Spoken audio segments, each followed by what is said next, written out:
Assalamualaikum warahmatullahi wabarakatuh. Banyak yang mengira model bisnis satu ini adalah model bisnis yang paling aman. Tapi kalau gue perhatikan, akhir-akhir ini, bahkan beberapa tahun terakhir, ini justru banyak masalahnya. Tapi gue lagi nggak mendiskreditkan tipe bisnis yang ini ya. Cuman gue pengen kasih tahu, kalau lu lagi kepikiran untuk berbuat usaha atau membangun usaha dengan metode franchise, sebaiknya lu nonton video ini. Karena akan gue bahas apa data-data dan fakta selama ini yang terjadi dan apa yang harus lu perhatikan kalau lu mau franchise atau nge-franchisein bisnis yang lu punya sekarang.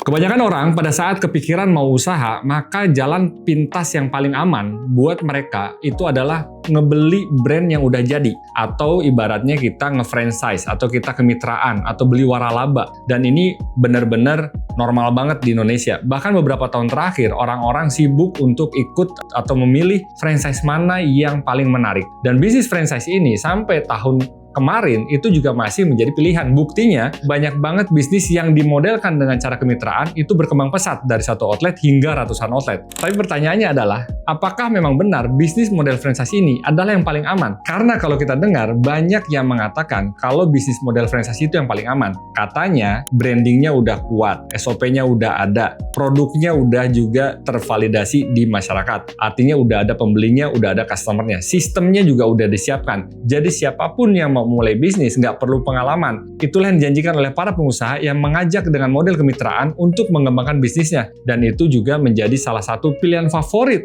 bagi pengusaha untuk ekspansi dengan cepat, mendapatkan keuntungan di depan, dan melebarkan usahanya. Tapi bagi gua, dan mungkin lu juga harus mulai mikir ya, kalau memang model franchise seaman itu, kalau semuanya udah disiapin, produknya udah mantap, SOP-nya udah jelas, sistemnya udah ada, bahkan manajemennya dibantu, kenapa banyak franchise yang gagal, khususnya di Indonesia? Coba deh lu lihat sekitar, banyak brand-brand yang awalnya masif berkembang dengan cepat, tapi berguguran satu demi satu. Tokonya tutup, spanduknya hilang, bannernya udah nggak ada, tanpa cerita, tanpa informasi, tiba-tiba lu lihat, lu nengok, brand itu udah lagi nggak beroperasi. Di video ini, gue akan bahas spesifik brand tertentu, dan gue nggak lagi nyerang brand apapun itu, gue nggak ada urusan sama siapapun yang ngejalanin usaha dengan model franchise, tapi gue ingin ngajak berdasarkan data dan fakta buat lu semua, khususnya yang ingin mulai usaha. Sekali lagi, gue minta lu dengerin video ini sampai akhir. Biar lu bener-bener mantep, kalau lu emang milih franchise sebagai model usaha yang lu ingin jalankan, lu udah nggak ragu, lu udah siap dengan apa yang harus dilakukan agar keinginan dan harapan lu dalam bisnis itu tercapai. Selama ini kita sering mendengar bahwa mitos bisnis franchise itu adalah bisnis yang paling aman. Dan di atas kertas itu memang masuk akal. Tapi ketika gue mulai baca riset, laporan-laporan, meskipun beberapa laporan itu tidak resmi atau ada yang melakukannya pihak swasta dan independen, gue nemuin cerita-cerita yang nggak pernah naik ke permukaan, tapi polanya selalu sama. Nggak semuanya tentang produk yang bermasalah, karena buktinya bisnisnya udah jalan, udah diterima, dan ada customernya. Juga bukan pula tentang brandnya yang nggak kedengeran, karena buktinya banyak peminatnya. Tapi yang bermasalah, sampai gue punya satu kesimpulan, benang merahnya adalah tentang ekspektasi. Karena lu harus paham, di franchise ini, lu nggak sedang berbisnis produk aja, tapi lu berbisnis orang. Di Indonesia, memang nggak ada data tunggal yang menyampaikan seberapa persis kesuksesan atau kegagalan bisnis model franchise ini. Tapi gue menemukan beberapa data tentang fakta bisnis model franchise yang ada di Indonesia. Dari penelitian, 20% franchise di Indonesia itu mengalami kegagalan. Artinya, hubungan antar franchisor dengan franchisee atau pihak yang menawarkan sistem kemitraan dengan pihak yang membeli sistem kemitraan untuk menjalankan bisnisnya, itu mengalami kegagalan hampir 20%. Laporan lain menyebutkan bahwa 60-80% franchise skala kecil itu lebih rentan dan lebih banyak mengalami kegagalan di 2 tahun pertama. Secara umum itu hampir 40% kegagalan waralaba atau bisnis model franchise yang ada di Indonesia. Meskipun mayoritas data yang diambil ini di Jabodetabek, tapi ini cukup mewakili karena kita tahu semuanya banyak banget brand itu yang muncul di daerah Jabodetabek dan masif berkembang ke daerah-daerah. Dan dari data wawancara pengurus Asosiasi Pengurus Waralaba di Indonesia, 50% franchisor itu hampir mengalami kegagalan dan 30%-nya franchisor juga mengalami berhenti operasi. Yang artinya mungkin dia belum siap atau belum matang dalam menjalankan bisnis dengan model kemitraan. Secara spesifik, model bisnis kemitraan yang paling banyak mengalami kegagalan adalah di sektor F&B, makanan dan minuman. Kita tahu untuk membuat bisnis F&B emang tidak terlalu ribet. Lu bikin suatu menu, lu bikin suatu produk, lu viralkan, lu masifkan informasi kemana-mana, dan lu kasih ekspektasi. Akhirnya banyak orang yang tertarik karena dianggap mudah, murah, dan menjadi bahan pokok yang dicari oleh konsumen. Bukan sesuatu hal yang susah, high-tech, ataupun sesuatu yang ribet banget. Tapi inilah kejebakannya. Banyak banget yang ternyata di sektor F&B ini mengalami kegagalan dalam model bisnis kemitraan. Di segmen kali ini gue akan bahas apa penyebab utama secara Pareto yang menyebabkan bisnis dengan model kemitraan ini mengalami kegagalan di Indonesia. Secara umum ada 5 hal yang harus lu perhatikan. Yang pertama adalah over-promising terkait dengan ROI atau balik modal. Banyak banget franchisor yang menawarkan model kemitraan dengan janji balik modal 3 bulan, 6 bulan, 1 tahun, 2 tahun dengan hitungan-hitungan yang mereka buat. Kita nggak tahu validasinya seperti apa. Karena bisa jadi kadang-kadang mereka baru buat 1, 2, 3 outlet, lalu mereka waralabakan dan mereka bilang ini akan ROI sekitar 3 bulan, 6 bulan, 8 bulan. Ya banyak banget yang tertarik karena balik modalnya cepet banget. Belum tentu kalau lu ngejalanin usaha sendiri, lu bangun usaha sendiri, lu pun akan balik modal dengan periode secepat yang mereka janjikan. Tapi inilah yang menjadi Pareto utama penyebab kegagalan franchisor, karena ternyata aktualnya tidak seperti yang mereka janjikan. Banyak banget yang bermasalah karena balik modalnya ternyata lebih lama dari apa yang ditulis waktu saat menawarkan bisnisnya dengan model kemitraan. Nah, yang kedua adalah franchisor ternyata belum siap sistem. Produknya memang udah ada, jualannya memang udah laku, customernya juga udah ada. Outlet pertama, kedua memang kelihatan ramai. Di branding sedemikian rupa sehingga orang yakin kalau bisnis yang sedang dijalankan itu pilihan yang tepat untuk kita nebeng ibaratnya. Untuk kita jangan sampai ketinggalan momen karena lagi hype-hype-nya. Tapi nyatanya pada saat dibuka kemitraan ternyata SOP-nya belum rapi, sistemnya belum teruji, supply chain-nya masih berantakan. Ini ibaratnya kayak orang buka sekolahan, tapi belum siap modul, belum ada guru yang ngajarin, belum tahu apa yang harus disampaikan kepada siswa-siswanya.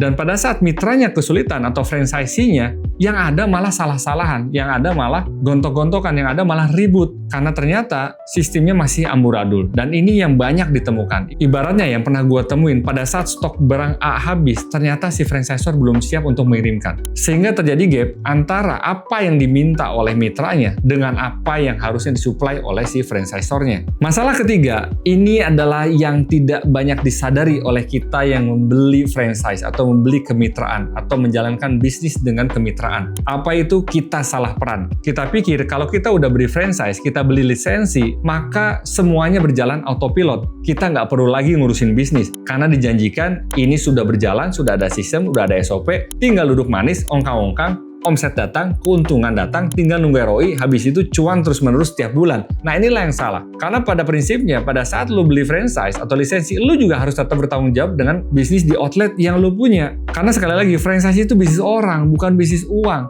Lu harus ada, lu harus ikut serta, lu tetap harus monitor apakah benar yang dijanjikan oleh franchisor itu terlaksana dengan baik. Kalau memang sistemnya dilaksanakan dengan baik, dia ngebantu, dia juga datengin pelanggan, dia juga ngejaga kualitas produk, supply chain-nya dijaga, harganya memang bersaing, secara sistem juga nggak ada masalah, mungkin lu bisa tarik mundur kehadiran lu di outlet lu. Tapi apakah lu yakin pada saat pertama kali lu buka, semua itu udah siap? Apalagi ini yang tadi gua bilang ya, di data itu franchise dengan skala kecil, misalnya di bawah 1 miliar. Kita bicara franchise yang ratusan juta, bahkan puluhan sampai ratusan juta, itu banyak banget yang mengalami kegagalan. Gue sendiri pernah coba franchise dulu kala ya, waktu gue belum ngerti ilmunya, gue belum tahu, kayaknya enak banget ya, cuman beli gerobak, beli paket, ibaratnya namanya udah ada, terkenal, dia udah punya ratusan, klaimnya dia ya, gue juga kan gak pernah ngitung ya, beneran ada nggak sih gerobaknya ratusan, dan juga outletnya beneran ada nggak sih outletnya itu puluhan atau ratusan, ya gue nggak tahu. Kalau lu mungkin ada waktu untuk ngitung-ngitung outlet itu, ya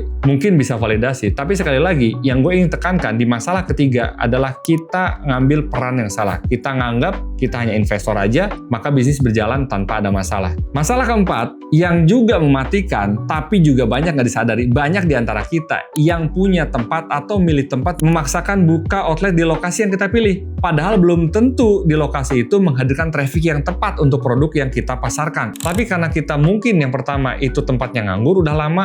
Yang kedua, kita maksain dengan apa yang kita pikirkan ini bakal bener. Dan yang ketiga, franchisor nggak ambil pusing, ya udah terserah lu. Yang penting lu beli lisensi, gue dapat duit di depan. Ujung-ujungnya pada saat lokasi dan titik itu salah, biaya fix yang lu keluarkan, apalagi kalau lu sewa, itu menjadi beban yang harus ditanggung. Kalau omsetnya nggak nutupin, nah gimana lu bayar sewa selanjutnya? Jangankan untuk ngembaliin biaya lisensinya, tapi ngembaliin modal-modal capex dari sisi gedung, peralatan, dan lain-lain juga mungkin lu akan kesulitan. Dan yang kelima, yang paling fatal yang gue lihat adalah kebanyakan, mungkin ada yang enggak sih, kontrak antara franchisor dengan franchisee ini timpang. Kita yang pertama harus bayar royalti, habis itu nanti juga beli bahan baku di mereka naikin harga bahan baku, kita nggak boleh protes, kita juga nggak boleh beli bahan baku yang sama di tempat yang lain, sehingga kita dikunci semuanya. Nah, lu harus pahami betul-betul pada saat lu memilih franchise, apakah malah mengikat diri lu dan lu nggak bisa ngapa-ngapain.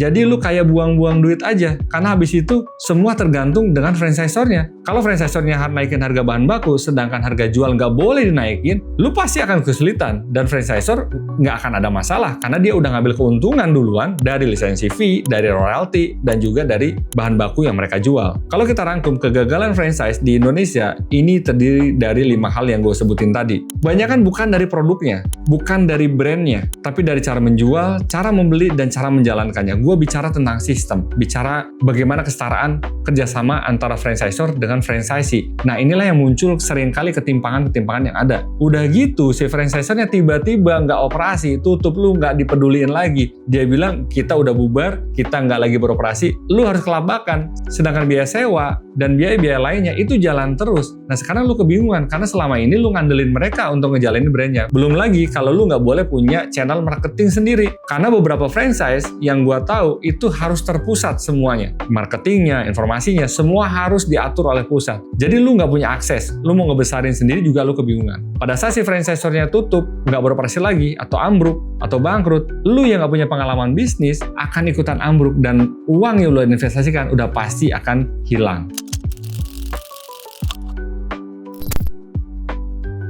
Selain fakta-fakta data yang gue udah sebutin di segmen awal, serta penyebab-penyebab kegagalan franchise di segmen sebelumnya, gue ingin nyampein satu hal juga. Buat lo yang muslim, franchise ini lo harus perhatikan apakah secara akad itu benar atau enggak. Karena di dalam Islam, akad itu hanya ada jual beli atau syirkah, atau bersatu. Nah, pada saat syirkah, maka bersatu semua harta yang pemilik A dengan si B. Kalau itu syirkah, maka bersatunya harta antara pihak satu dan pihak dua. Dalam ini franchisor dan franchisee di outlet yang sama. Nah, pertanyaannya, franchise ini syirkah atau jual beli? Oke, let's say kalau kita bilang jual beli. Kalau dia jual lisensinya, karena yang gua tahu itu jual lisensi, maka seharusnya dia juga menyertakan bagaimana resep-resepnya itu nggak boleh dirahasiain. Dan yang kedua, di dalam Islam jelas tidak boleh ada multi akad. Yang pertama, kita udah jual beli lisensi, lalu dipaksa untuk beli produknya, disyaratkan agar beli produknya itu ke si franchisor. Ini udah 2 akad dalam 1 akad, dan ini dilarang dalam Islam. Jadi sebelum kita bicara teknisnya, coba perhatikan dulu apakah akad-akadnya itu melanggar aturan-aturan Islam atau enggak. Karena misalnya aja ya,